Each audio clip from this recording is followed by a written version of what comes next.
think his opinion is pretty unbiased, at least in my opinion, and I would accept even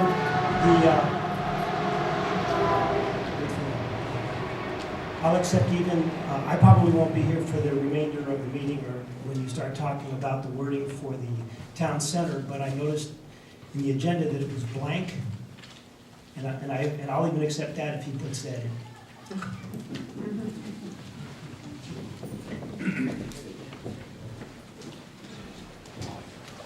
Earl Nielsen from Burns Avenue.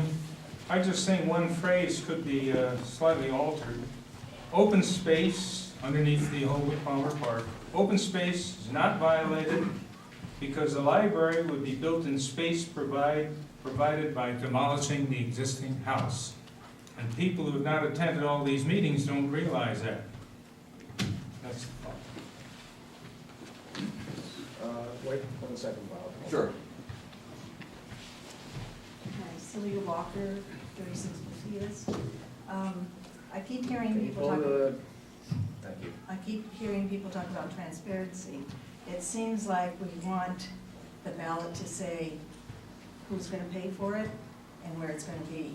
It seems it's a very, very clearly written, the way that our town attorney has written. And I think that the council should think about that. If someone's voting, they want to know who's going to pay for it. They want to know that the money's already accounted for. They will also want to know exactly where it's going to be. I heard someone say, did you hear? They're going to tear down the tennis courts to build the library. By not saying where it's going to be, that the open space is going to be kept, people will have all kinds of ideas. Thank you. I think the next speaker is probably the one that's passing that rumor around. Go ahead, Bob. Bob Roser, 23 Wilburn Avenue. I'd like to, right now, kill the rumor about killing the tennis courts or trading square footage or anything of that nature. We just spent a lot of money resurfacing them. We don't want to do that. I don't think it's possible for anybody to write an unbiased statement about the vote when you add anything in it that says it's going to not take up any more open space. Well, then there's a definition of what do you mean by open space. Is that the footer of the building, or is it the patios? Is it the walks? Is it you get into all of that? So I think that your attempt to say it's completely unbiased is only biased by the last year you've spent talking to people about the project. And I don't mean that in disrespect, but I just mean you are influenced by the people that you've talked with about the potential project. And everybody is. So anybody that writes it is going to be influenced by their perspective, who they've talked with, and what they've decided about the project. And I think the only way you can get away from that is put the details in the proposal for pluses and minuses and just have the library in the park or not. Because that is what the issue is about. Let people deal with finding out the details of the project and the pros and cons. And I think that's the only way you can get it close to an unbiased statement. Yeah, Mr. Mayor, let's clarify that. There's a case out of Huntington Beach that says you can't do that. That the ballot initiative itself has to lay out the parameters.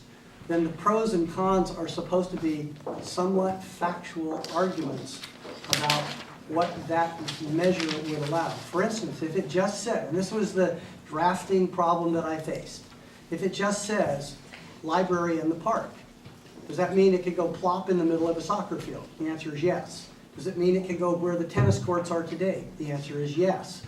If you don't say what the source of funding is, could that mean that there will be a new special tax that will use general fund money or something else, which one way or the other might or might not bias somebody? Now, interestingly enough, there is another opportunity to clarify this, and that's called the city attorney's impartial analysis of the ballot measure, where I'm given more language, more words to explain what it says. And I think there have been some very good comments made by a number of people, including council members, that could probably, what does the term open space refer to? Interestingly enough, our zoning ordinance doesn't define it, but it does have an open space / parkland zone. And the reason I chose that term was because it was trying to get away from anything but a building. A tennis court, the green space, the Little League field, the parks, the trails, none of those would be touchable if this were to pass, because now the voters have put a limit on what could go in the park if it passed. If it doesn't pass, or if it says no, nothing in the park, that's pretty simple, especially given the qualifiers that were on it. But that's why I appreciate the fact that pros and cons are going to have their, why is this a good idea or a bad idea? But if someone were to argue without any qualifier that in fact this could go in the tennis court, for instance, the answer would be yeah, it could. And if someone to argue no, it couldn't, that's what brings on legal challenges over the truth or falsity of the arguments that are then proposed. And that's, nobody wins. Well, I've maintained that once you have a simpler statement, those issues you bring up, I'll leave to the town council to decide, and I think they'll make a good decision about that, and not put it in the middle of the baseball field or the tennis courts. I'm not worried about that. But now what you're saying is that there's a requirement to put something in about the money, No. where it's going to be spent, or a requirement to define it more, when previously we only did that in state and national referendums and not in city referendums. No, it really had to do with limiting it to a very small, concise statement without getting into a whole lot of detail, whereas the state goes on for pages and pages and pages. Generally, the concise level of, at local level. Yes, and at the risk of being too confining, when we go to design the building, should it be voted that it should go into the park, in the Over Palmer Park, okay, we're then going to have to determine what open space means. So we might as well measure the current building, since it's been stated that it will be no larger than the current building, and say it will be no larger than the footprint of the current building. That's the footer of the current building. And say if it goes in the park, it's no longer than the footer. And it's not this open space and this pathways and all that. It's the footer of the current building, not the patios, not the walkways, and not the other things. The footer of the current building. Measure it and put the number in if you have to define it. And in the exact place where the building is, not the tennis courts, not the baseball field. The footer of the building, right where the building is now, if it goes in the park. Then you take care of that problem and you make the question simple. Thank you, Bob. Thank you. Any other public comments? Valerie? Valerie Gardner, McCormick Lane. So, first of all, there is a fiscal impact. Because if you're putting it in the park on top of the main house, which has been rented out and which could continue to be rented out, you're missing out on what I understand is $250,000 or $300,000 in revenue, which has previously supported the operations of the park. The current analysis showing that it would exceed the operations and produce a profit of almost $90,000. So that's a fiscal impact. Second of all, the entire park is designated open space. It doesn't say it's open space here and it's not open space there. The whole thing is open space. So you can't say that because it doesn't follow the definition that we have in our general plan, which is vague. Third of all, if you raise a building and there's no building there anymore, it's open space. It's not putting it on top of an existing building. You are taking out a building, eliminating that building completely, at which point you could make a new soccer field. It becomes open space. If there's no building there, there's a lot of options of what you can do with it. So you can't say not taking open space because an option could be producing a soccer field or a baseball field or a place where somebody could sit where there's no building there, which is what we want our park for. Third of all, if you don't even mention main house, you already have an EIR, which you have made great pains to explain to us is not deciding which project possibility we're looking at. Why wouldn't people think you're putting it into the other location or two of the park? What is it that specifically identifies in this statement that you're actually planning to demolish the main house and put it there? It's very unclear. It could be in the North Meadow. It could be on a parking lot. And if you are asking for people to approve it in the location of the main house, you need to say demolishing the main house and replacing it with this building. Because otherwise, it's very vague. And I don't see how this wording actually gets to the intent of the project as I understand it. Unless I'm confused and you're not trying to decide where it's going in the park, just in the park anywhere. In which case, I think you need to state that. It could be one of 3 locations or unlimited locations. And maybe in that case, you would be saying, maybe the statement should say, could go into any of the optional park locations, but not the town center. And you could avoid the fiscal impacts if you don't demolish the main house. So I don't think it's clear, and I don't think it's the right wording because of the issue that the understanding is that this project happens, you are taking out a revenue source at the main house. And also an asset of the town, which is what we hold meetings there and we conduct other town business where we don't produce revenue for that. Thank you. Any other public comments?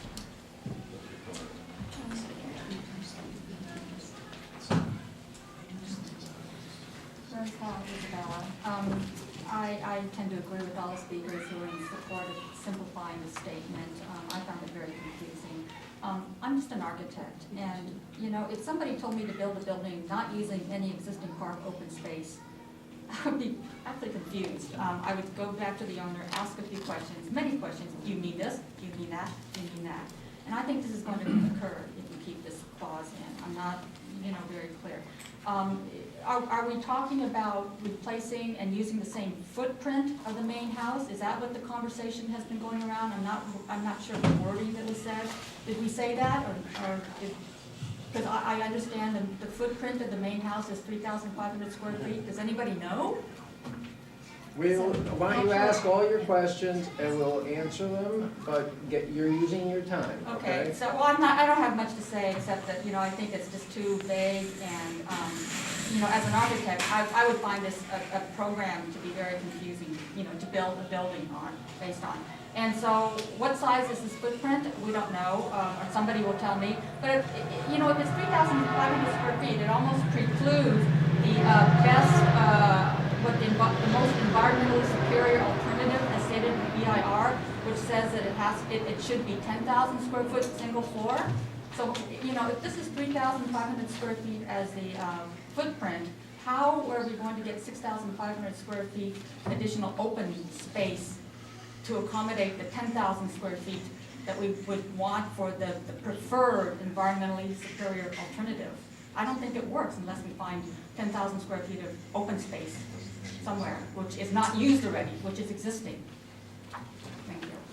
So, in answer to your question, it was a 100 by 100 square foot space that essentially goes around the main house and uses a little bit of the hardscape. It uses all of the hearts. No, it does not. How big is the building? I can read you the motion. We'll continue on. Let's continue on. Next, public comment with regards to, Are we still on the language? Yes. yeah, Hi, I'm Kathy Jans from 95 Woodburn Avenue. And without really taking aside the issue, I thought the question was very complex. And I have a master's in education, not in nursing or in law. But I think the English used in this language, this compound sentence, made me wonder what was the question. Was the question in the park, was it using the money? Because if you didn't do it in the park, you could use the money someplace, another venue. So it leads to a potential fallacy later on. I mean, I really do think that, and I don't know the legality of just asking, do you want a library in the park? Second question, using, there is money and it would not exceed the existing space or whatever. I mean, there is money for this. I think that's much clearer than I couldn't figure out what the subject was.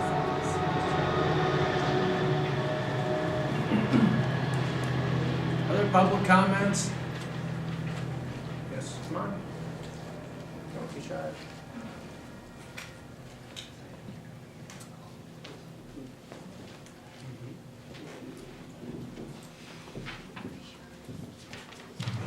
Blue proponents on Main Avenue. There are four kinds of people in this world: the innovators, the imitators, the incompetents, and the idiots. For the first time in almost 79 years, the town was incorporated on September the 12th of 1923, 4 months after I was born. And for the first time, this council has the opportunity to move out of the 1800s, when all communities were built on the railroad, where the gambling casinos, where the hotels and the stores were all next to the railroad. You can't hear conversation in here when these trains are coming by.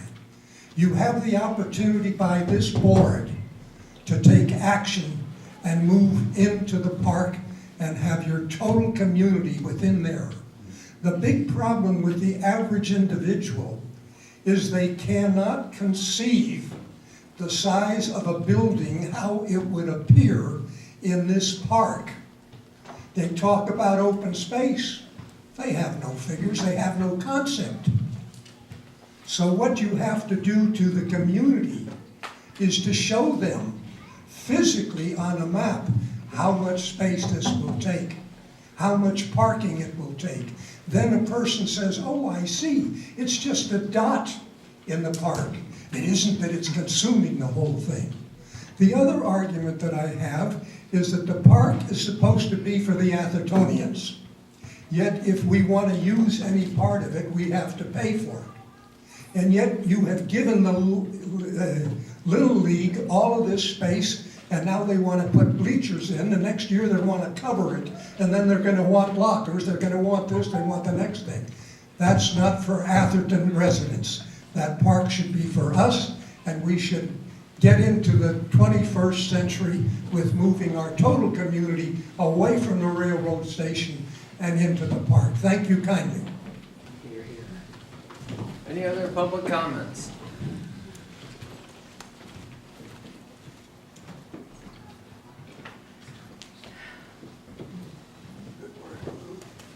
Hi, Jenny Nile, 5 Carolina.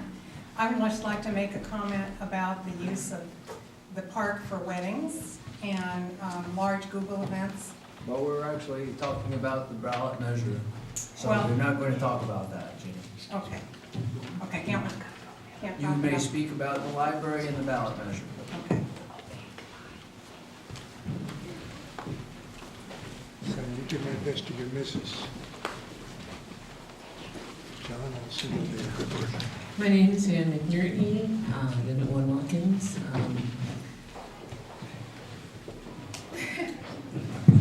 Gene Simmons isn't around. However, KISS is keep it simple.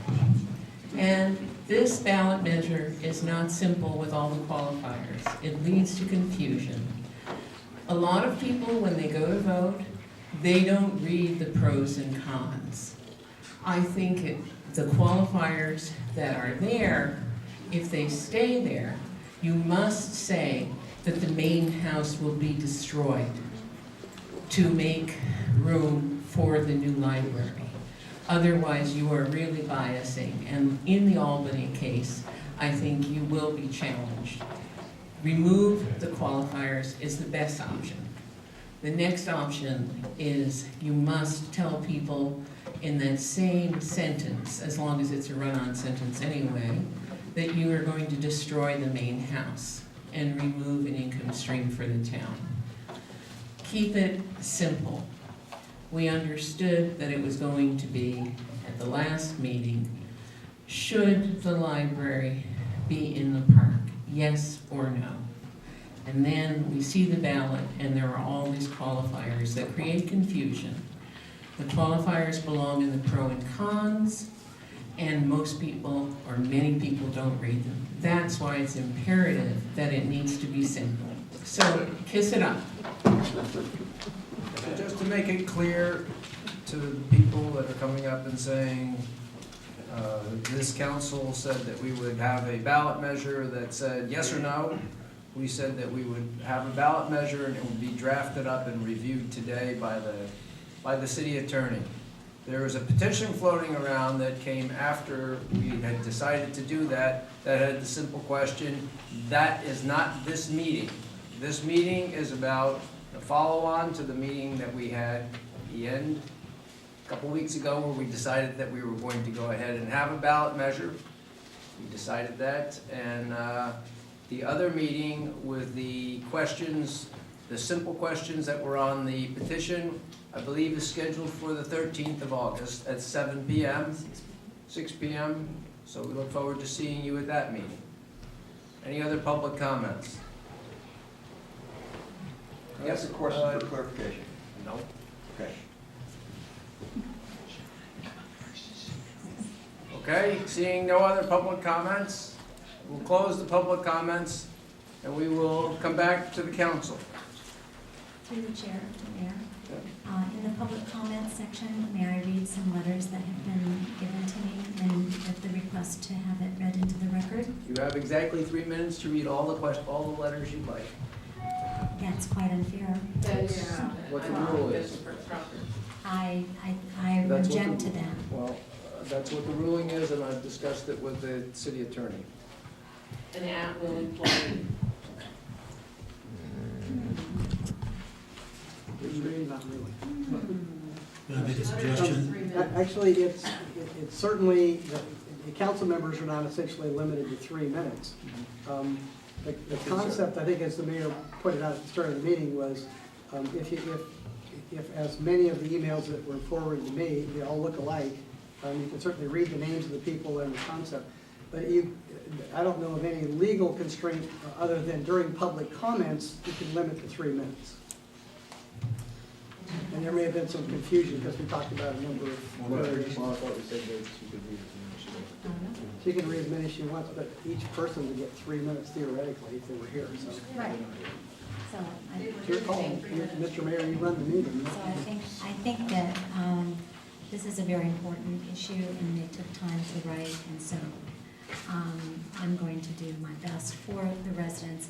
I've said over and over and over again that I am in support of residents' rights to be heard and not have their voices squashed, residents' rights to vote on issues that are important to the town, residents' rights to have the ability to clearly understand what it is they're voting on. And I believe that if the ballot measure had been written initially, should the town of Atherton construct a new library in Holbrook Palmer Park, period, that many of the people here tonight who are speaking in favor of the longer run-on sentence would be up in arms saying this isn't fair. So I think that we're approaching a very serious point of our public trust in our council deliberations, whether or not we want to be fair and open to our residents, to allow their voices to be heard, to allow their votes to be clearly cast on an issue in a clearly stated manner without potential bias. So I will do my best to be as efficient as I can. There are a number of people who could not be here.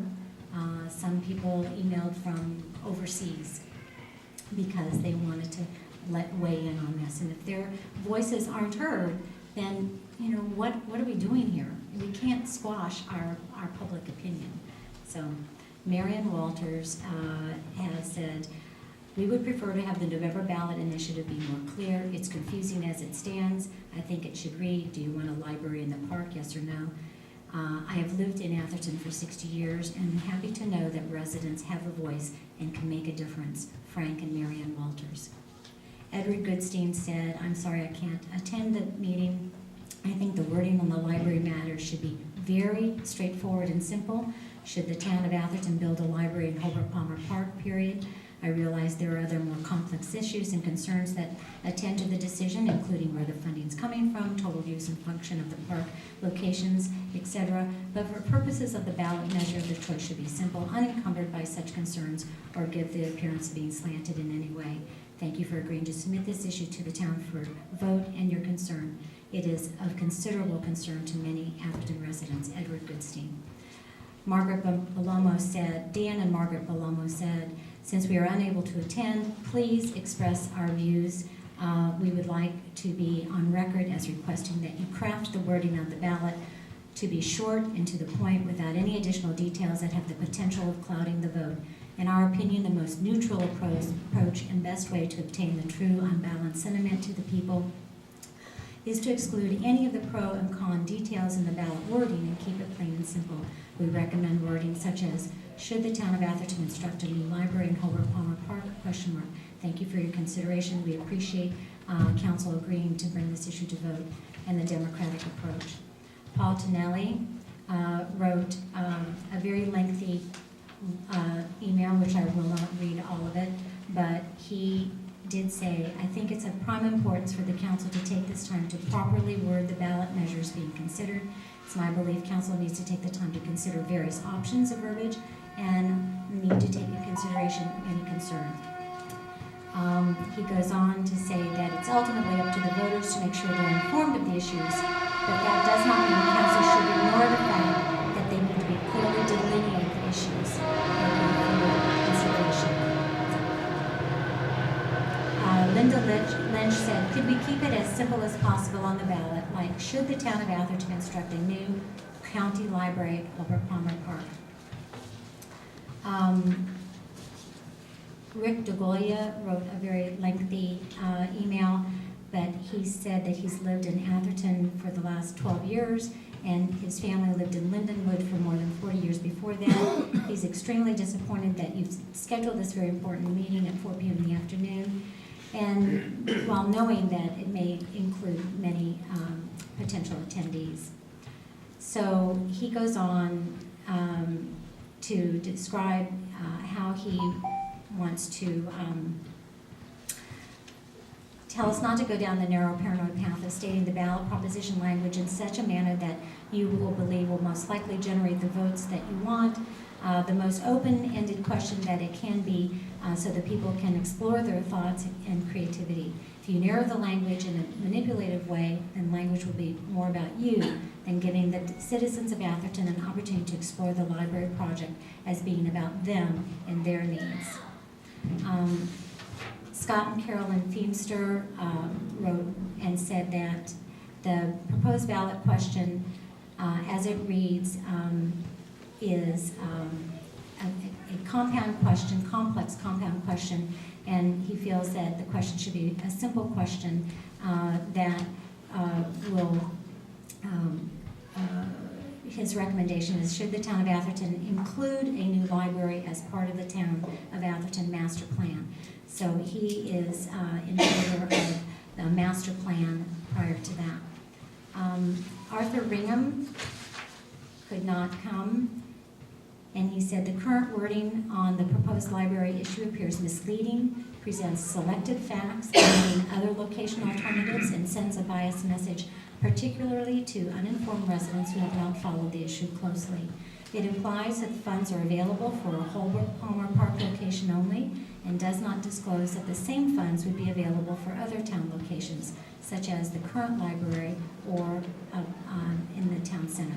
The, quote, not using any existing park open space for this purpose is not necessarily true. Although final library plans have not been developed, preliminary plans showed 3 outdoor library areas, the entry, plaza, program terrace, and reading terrace. He suggests the wording be something like, should the town of Atherton instruct a new library at Holbrook Palmer Park, rather than utilize an alternative site in town. Joanne Sokoff said, though I wish to speak before you, I am unable to attend because it interferes with my work schedule. I'm disappointed the meeting time does not accommodate the broadest possible interested audience. Because it will take place during normal and standard business hours, it makes it difficult for us to attend. The proposed measure language, should the town of Atherton, and she restates that, would allow, so she says, it would allow a library to be built in Hobart Palmer Park whether the measure passes or not. Even if the measure were not to pass, it would not preclude a library being built with funds other than those dedicated for library purposes only, if they are currently or ever were to become available. So she suggests language, should the town of Atherton construct a new library at Hobart Palmer Park? And sincerely, Joanne. Kitty Solara said, please read this email at the meeting for the rewording of the ballot. Do you want a library in the park? Yes or no? Thank you. And then Newt Yeager asked that his email be read. I vote for a ballot measure on allowing Atherton to withdraw from the library's APA. That's not what we're talking about. Yep, off topic. Off topic. So thank you for giving me the extra time to do that. And I'm sure that all of the residents who took time to write these emails are appreciative. Thank you, Mayor. Any other council comments at this time? Jerry? I have a couple questions for the city attorney.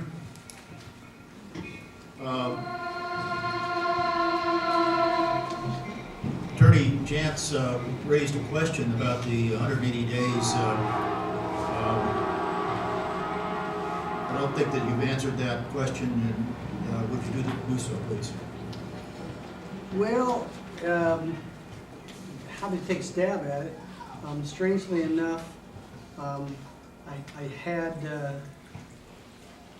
looked at that ahead of time, and the analysis that I have is a little confusing to me, but it does say the 180 days has to do with if you don't comply with CEQA at all, or and adopt the project, or two, if you, well, I guess I could probably read it as easy as, and I don't want to confuse it again. It was confusing to me as the only thing that I was confused about that, Mr. Jantz said, which by the way, I didn't have any objection to anything he said, but where he said, it doesn't start the 180-day clock today by approving the EIR.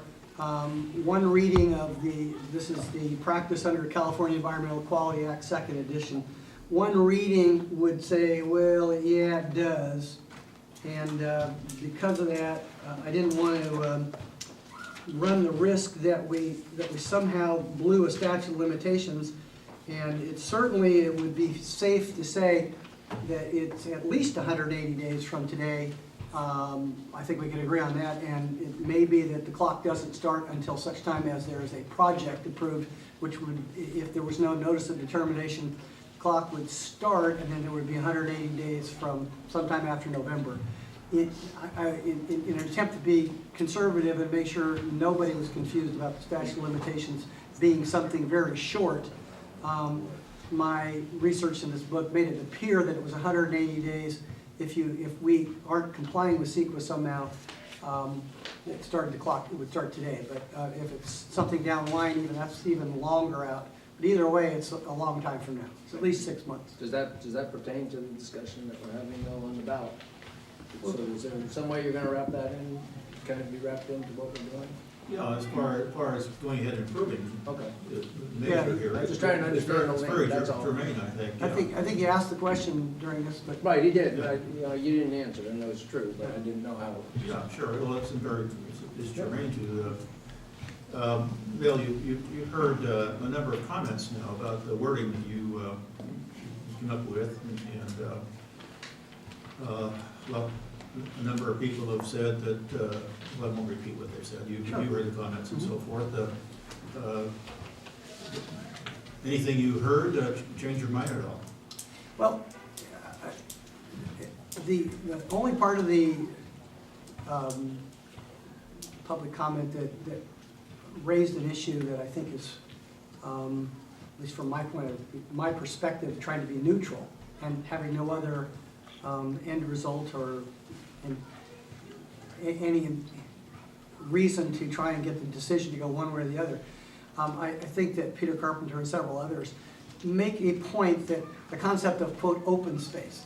Well, it was my intent to try and limit it somewhat vaguely to the 10,000 square feet, but being more restrictive by saying you can't go looking for other sites around the library, including answering the question about the tennis courts. You can't put it on the tennis courts because that's part of the park land / open space. But it would certainly be very easy to say, with reference to demolition of the building, using, now what the council said before though was the building and hardscape of approximately 10,000 square feet. That was at a meeting, it was over the meeting we had over at the park actually. And so, look, I still maintain that it is incredibly vague and would be hard for me as a voter, and by the way, I ran this by my wife, who's also incredibly commonsensical, the concept of, do you want to prohibit a library in the park? Well, there's some people that would probably say everywhere in the park, I don't want a library, period. But other people might say, well, tell me where in the park, specifically. And other people would say, I don't really care where it goes in the park as long as it doesn't take away any park space. Now, defining park space, I think, is what Peter Carpenter and some others were getting to. Other than I'm guilty, it's certainly a compound question, but you know, within a couple hundred words, it's really hard to put something out there that's cogent and defines vaguely, at least, or completely, but limits in the future what the council can do.